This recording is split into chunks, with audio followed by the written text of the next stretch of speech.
नमस्कार। आइए इस वीडियो में यह जानने की कोशिश करते हैं कि भारतीय संविधान के द्वारा जो नागरिकों को फंडामेंटल राइट्स दिए गए हैं उसके बावजूद कुछ ऐसे फंडामेंटल राइट्स भी मिले हैं जो समय समय पर सुप्रीम कोर्ट के डिफरेंट जजमेंट के साथ आए हैं। साथ ही में पार्लियामेंट संविधान में अमेंडमेंट करके भी कुछ फंडामेंटल राइट्स दिया है। उन सबको जानने की इसमें कोशिश करते हैं। उसके पहले आप यह समझिए कि भारतीय संविधान का जो पार्ट थर्ड है उसमें आर्टिकल 12 से 35 तक व्यक्तियों को कुछ फंडामेंटल राइट्स दिए गए हैं, मतलब कि कुछ मूल अधिकार दिए हुए हैं। फंडामेंटल राइट्स दिए हुए। अब समझिए नॉर्मल क्या होता है कि मान लीजिए अगर झगड़ा होता है दो आदमी में, किसी एक की मर्डर होती है तो उसकी एक प्रोसेस है कि अगर उसका उल्लंघन होता है तो आप केस करोगे तो पहले आप अपने जिला न्यायालय में जाओगे, उसके बाद हाई कोर्ट में, देन सुप्रीम कोर्ट में।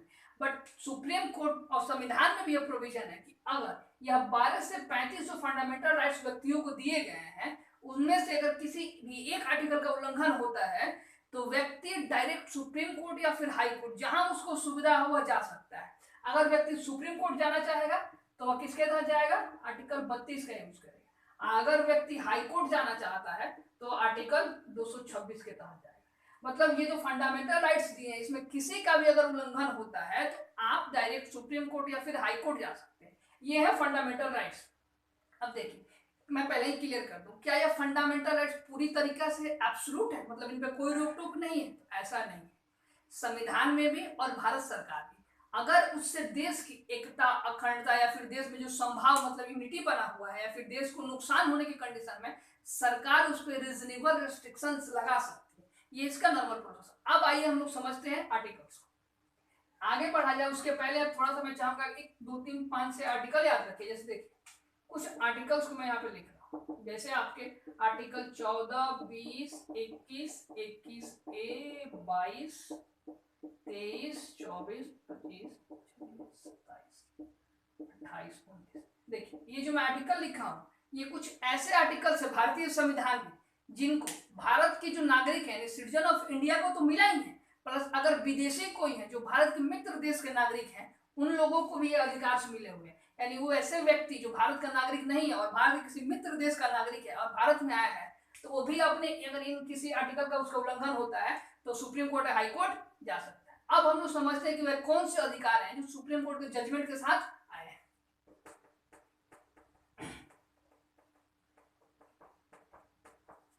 इसमें हम लोग 4 फंडामेंटल राइट्स को डिस्कस करेंगे, जिसमें आपका पहला जो फंडामेंटल राइट्स है ये समझिए,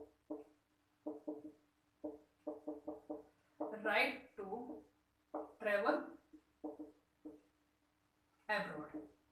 समझिए इस केस को समझते हैं। यह राइट जो है संविधान में मेंशन नहीं है, सुप्रीम कोर्ट के जजमेंट के साथ आया है। और वो जो केस था उस केस को हम लोग कहते हैं Maneka Gandhi versus union of India 1970। समझिए यह केस क्या था। जो मेनका गांधी है वह इंदिरा गांधी जी थी, उनके जो छोटे पुत्र संजय गांधी थे उन्हीं की वाइफ थी। और यह एक जर्नल निकालती थी, मतलब कि मैगजीन जिसका नाम था सूर्य।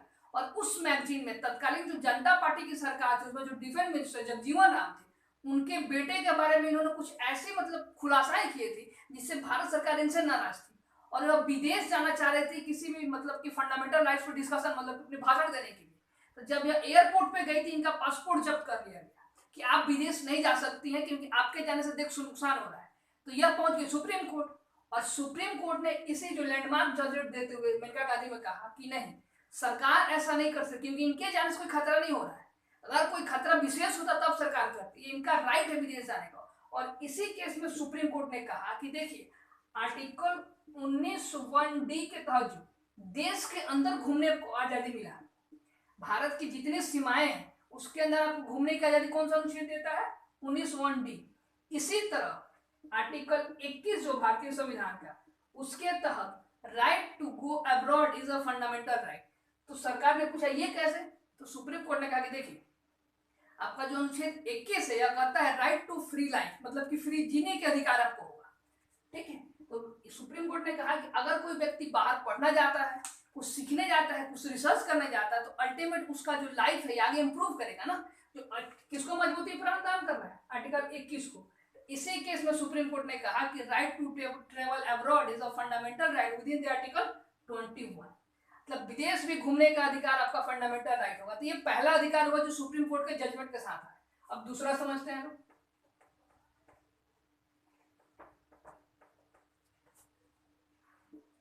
दूसरा अब समझिए, अगर कोई महिला है, अब कहीं काम करती है, किसी कार्यस्थल पे काम करती है, तो उसके साथ सेक्सुअल हैरासमेंट होता है।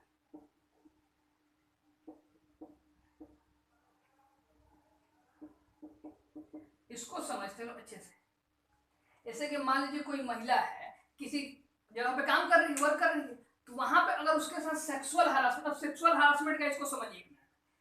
मान लीजिए कोई महिला को कुछ अभद्र शब्द कह के, कुछ वीडियो दिखा के, कुछ फोटो दिखा के, कुछ गलत इशारे करके अगर उसको सेक्सुअल इंटरकोर्स में इन्वॉल्व किया जाता है तो वर्क प्लेस में सेक्सुअल हरासमेंट माना जाएगा। और सुप्रीम कोर्ट ने एक केस था, इस केस को याद रखिएगा, Vishakha versus state of Rajasthan, यह केस है 1997। और इसी केस में सुप्रीम कोर्ट ने कहा कि अगर वर्क प्लेस पर किसी महिला के साथ ऐसे सेक्सुअल हरासमेंट होता है तो अपने आर्टिकल 23 जो क्या कहता है, राइट अगेंस्ट एक्सप्लॉयटेशन, मतलब कि शोषण के विरुद्ध अधिकार के तहत, और सुप्रीम कोर्ट या हाई कोर्ट जा सकती है और आर्टिकल 21 का भी उल्लंघन दे सकती है, प्लस आर्टिकल 15 के तहत भी सुप्रीम कोर्ट, मतलब आर्टिकल 21, 15 और 23 या फिर 14, इन चारों में से किसी को भी बेस बना के वो सुप्रीम कोर्ट हाई कोर्ट आ सकती है और हम लोग मानेंगे कि हाँ उसका मूल अधिकार का उल्लंघन हुआ है। ये आर्टिकल को आप याद रखिए क्या कहते हो, पढ़ लीजिएगा थोड़ा सा। इस केस में सुप्रीम कोर्ट में इसी केस के जजमेंट को बेस बनाते हुए भारत सरकार ने 2013 में work place sexual harassment prevention act लेके आती है, जिसके द्वारा इस जो गतिविधियां इसको और मजबूत किया गया कि ऐसा ना। ये आपका दूसरा फंडामेंटल राइट हुआ जो मूल संविधान में नहीं था, सुप्रीम कोर्ट के जजमेंट के साथ है। अब देखिए एक सेकंड में समझ लीजिए 14 क्या कहता है। 14 जो है ना, इक्वालिटी बिफोर लॉ कहता है, मतलब जो कानून के समक्ष सब लोग समान है। तो ऐसे में तो महिला के साथ गलत भेदभाव हुआ ना। इसी तरह जो article 15, on the basis of sex के आधार पर अगर किसी के साथ, मतलब कि महिला और पुरुष के आधार पर भेदभाव होता है तो उसका फंडामेंटल राइट का उल्लंघन माना जाएगा। ये सब बेसिस बना के वो जा सकती थी कहाँ, सुप्रीम कोर्ट या फिर हाई कोर्ट। अब तीसरा केस समझिए, ये दो फंडामेंटल राइट्स हुए, अब तीसरा फंडामेंटल राइट्स को समझते हैं, राइट टू एडुकेशन। देखिए हम इससे पहले जो भारतीय संविधान का आर्टिकल 45 और आर्टिकल 51A, ये जो 45 यह कहता है कि देश की आजादी के बाद 10 साल तक भारत सरकार यह कोशिश करेगी कि 14 साल की उम्र तक के बच्चों को फ्री एंड कंपल्सरी एजुकेशन दिया जाए।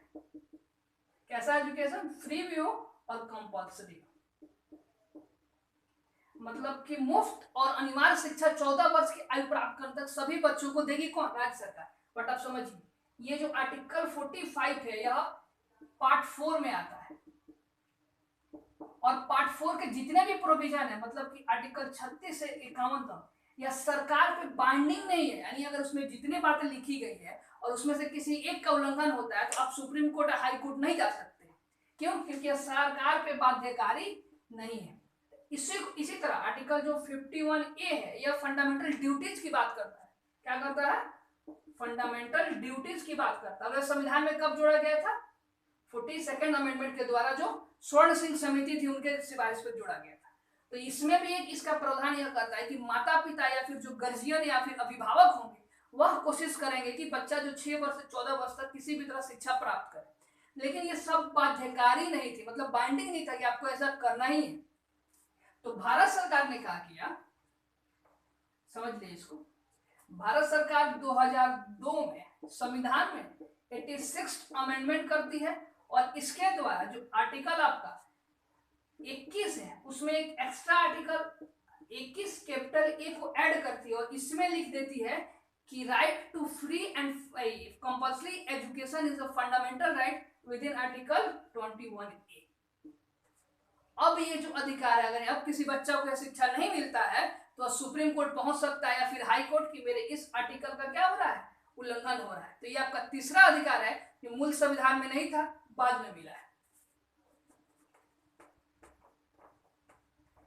अब चौथा आर्टिकल को समझ लेते हैं, माफ कीजिएगा, चौथा फंडामेंटल राइट यह क्या कहता है, समझिए। यह कहता है राइट टू प्राइवेसी।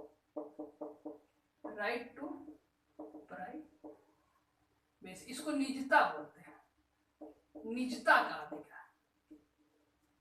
एक केस है उसको समझिए, केस पुट्टा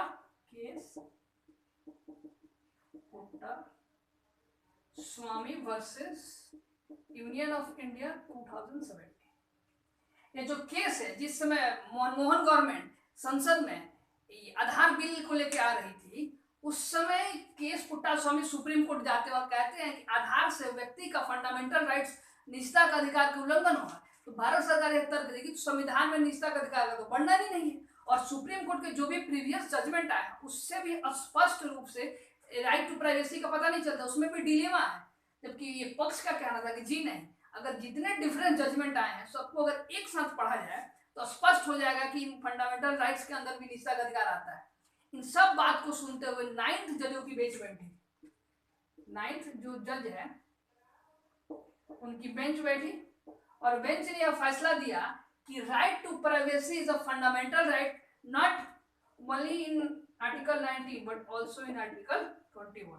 मतलब जो निजता का अधिकार है किसी व्यक्ति का, प्राइवेट जो है अपना स्पेस का अधिकार है, यह भी है उसका फंडामेंटल राइट होगा आर्टिकल 19 के तहत भी और आर्टिकल 21 के तहत भी। और इन सभी में किसी का अगर उल्लंघन होगा तो हम लोग उसको फंडामेंटल राइट का ब्रीच मानेंगे।